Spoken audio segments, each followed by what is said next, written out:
the first question to address very quickly is, why not have bus lanes and bus roads? We actually don't believe we need them, or at least the case is not proven that we need them. And I certainly don't want to see Milton Road looking like this, and I don't want to see Madingley Road look like this. This is Newmarket Road, and thus adding 2 more lanes would turn into that. The reality is that adding more road capacity of any form creates more congestion, because you free up road space for more vehicles, and it's like widening the top of a tunnel. Top of a funnel. That if the bottom of the funnel is not also widened, which it can't be in the centre of Cambridge, you're just going to create more congestion in the city centre. And no matter what we do, if we're pushing more traffic in, then we're going to get the buses are going to get snarled up. They're going to leave these lovely busways and bus lanes, and then they're going to get snarled up. It also competes with providing safe and convenience provision for walking and cycling. If we widen the roads to put bus lanes in, then that takes away space that we could otherwise have used to create segregated cycle lanes. And one of the real problems in Cambridge is that we have too much shared cycle, pedestrian, footway. It means people are scared to walk, and it means people are scared to cycle. It's not a good way to go. We value those green spaces.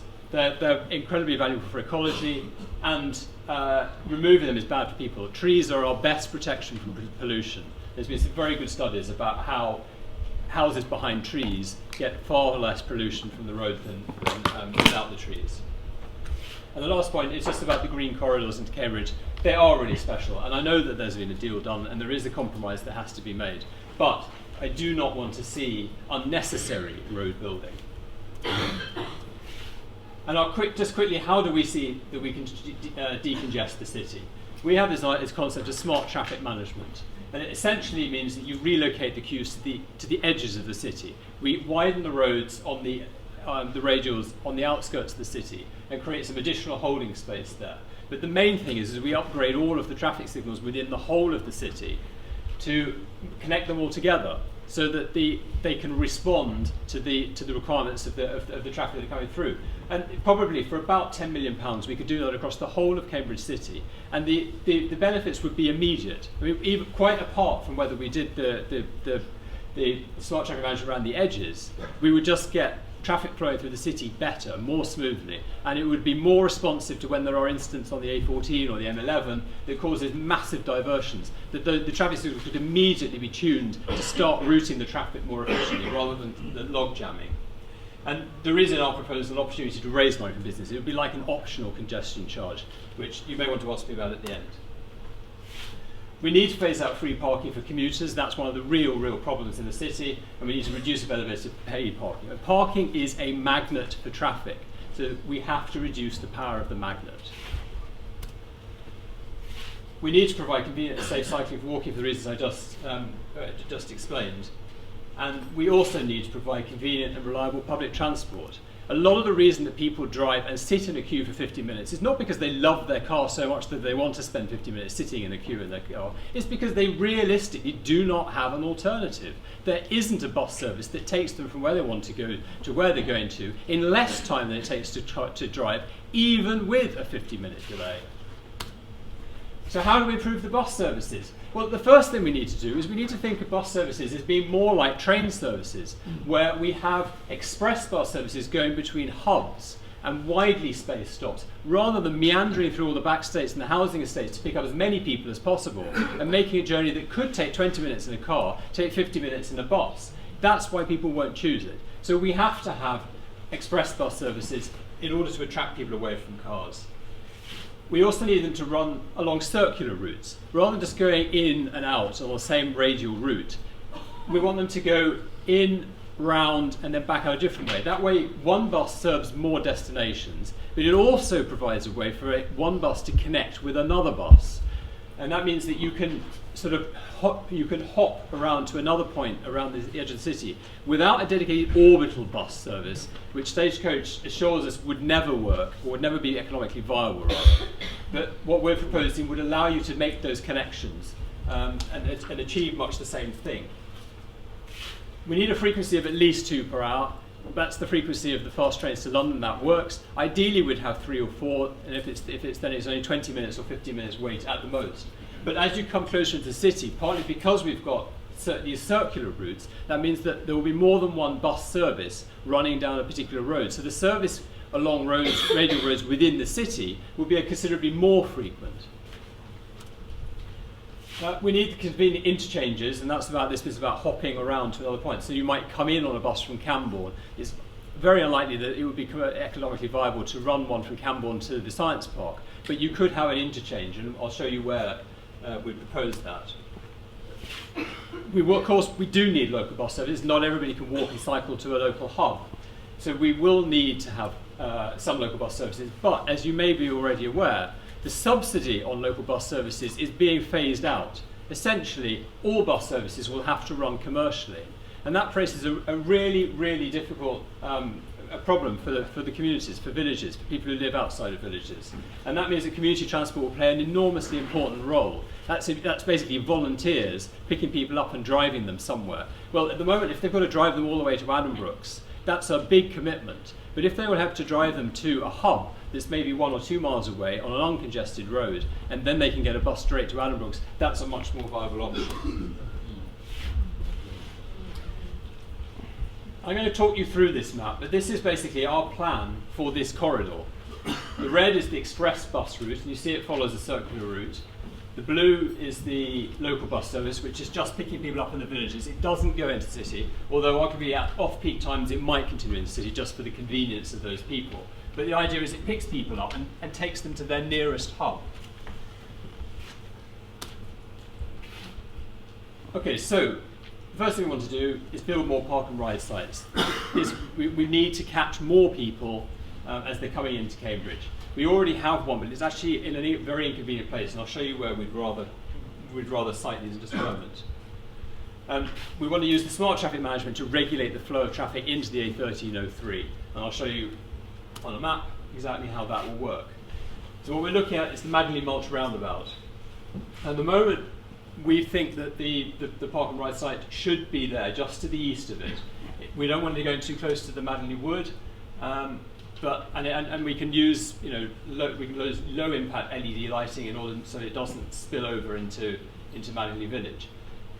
The idea of the smart traffic management, this pink line down here indicates the section of road that would be used. It would contain a bypass lane, so the buses coming off the A428 off the St Neots Road, they would skip right to the front of that, where there'd be some traffic lights before Maddenley Wood. There'd be an additional lane for queuing traffic. So basically the 2 lanes queuing traffic is about 500 metres long, so there's 1,000 metres, it holds about 100 cars, and you've got a lane for the buses to skip by. On this particular road we've got another problem, which is we've also got traffic coming in off the M11. So we need to widen the top of that split road to create some additional lanes for holding space there.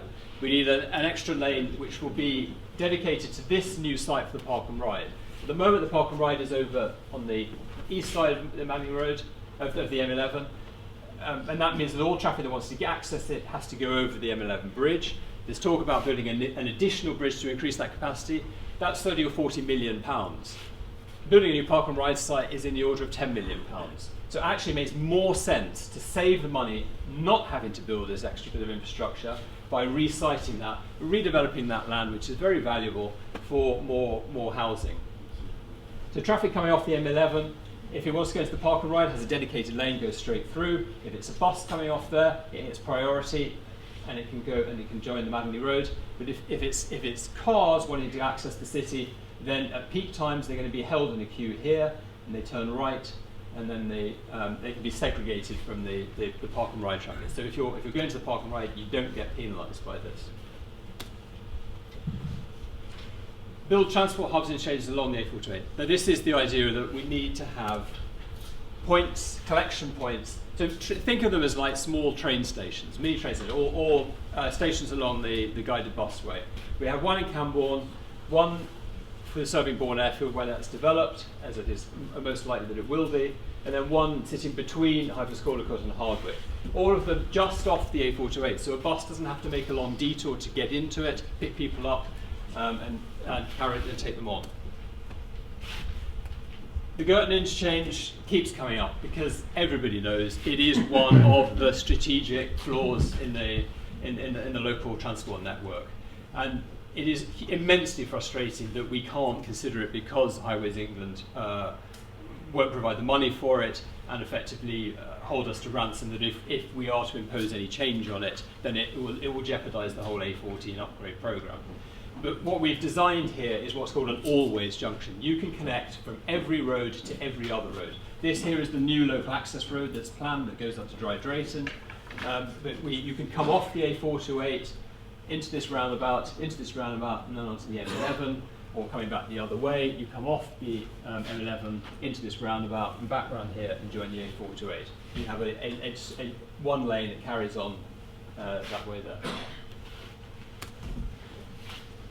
We need to restrict access to Northampton Street because that, as everybody knows who's ever driven through there at peak times, is a major bottleneck. It's what holds up buses, and we have to make that part of the core traffic scheme. It has to be restricted to buses and cycles. It also has a very nasty pinch point in there, which is very unsafe for cyclists. That will mean the traffic will be forced up through Mount Pleasant, up to Castle Street. That's not ideal, but it's better than the situation that we have.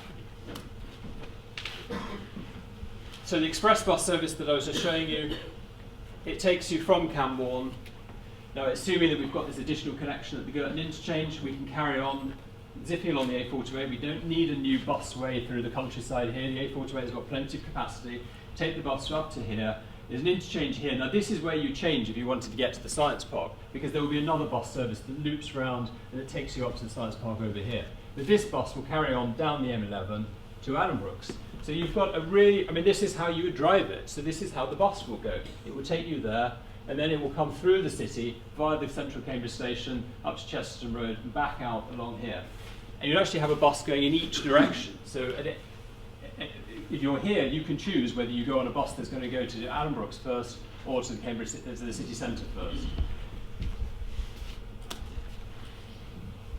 The local bus service, again, it's a looping service. You just have one or two buses that are just looping around, picking people up and dropping them off at the hubs. And it just loops around continuously. As I said, at off-peak times, it might be that that continues into the city centre for the convenience of those people that don't want to change. We need to build segregated cycle lanes on Madley Road. I think the idea of putting a bus lane in that will prevent us putting in segregated cycle lanes is a big, big mistake. We've accepted we need them on Hills Road and on Huntingdon Road. Why is Madley Road any different? That's what we're building on Huntingdon Road at the moment, and it's similar to what's being on Hills Road. This is what we need, because Northwest Cambridge site is going to have thousands more people who are going to want to be cycling. The intensification of dwellings on the West Cambridge site, additionally, is going to create masses more cycling. The Coton cycle path can't cope with it, and if you've ever cycled on it, you realise that it actually directs you through some of the most congested bits of the city. You're going over Garrett Hospital Bridge in competition with thousands of tourists. It's not a sensible route for a cycle highway. And building these hubs, the whole idea of those hubs is they are within easy walking cycling distance of the people in Cambourne, in Hardwick, in Highfields, Caldercote. We want to connect them up so they can cycle from home, catch a bus into the city centre. And this green line, though, is also a cross-country route, which connects the villages. So this is using an existing bridle way. From Coton, this is Whitwell Way, this is Port Way. From Highfields, Caldercote to Cambourne, we'd have to go through the Bourne Airfield, and part of that development should be a dedicated cycleway that takes you right into the heart of Cambourne. We've also got a cycleway on the north side of Cambridge Road that takes you in, and we'd have a segregated cycleway right up to join the on-road cycleway down Madingley Road. Right, I've raced through it. Right, I'll take your questions. Thank you very much.